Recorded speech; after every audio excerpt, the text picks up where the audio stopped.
কি লাগছে না একেবারে লক্ষ্মী ঠাকুরের মতন সুন্দর?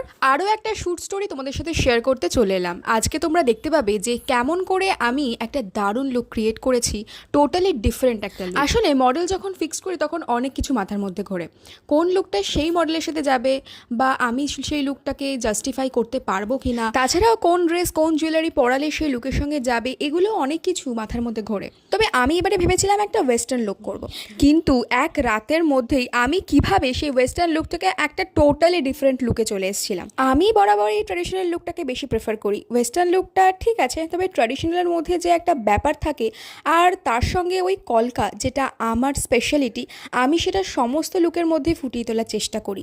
অনেকবারই ভেবেছি যে আজকে যে লুকটা করছি তার সঙ্গে আমি কলকাটা করব না, কিন্তু লাস্টে গিয়ে এরকমই হয় যে আমার কোথাও মনে হয় অসম্পূর্ণ রয়ে যাচ্ছে, আর কলকাটা করলে সেটা একেবারে সম্পূর্ণ হয়ে যায়। প্রথমত যা করে থাকি, বেস মেকআপটা করে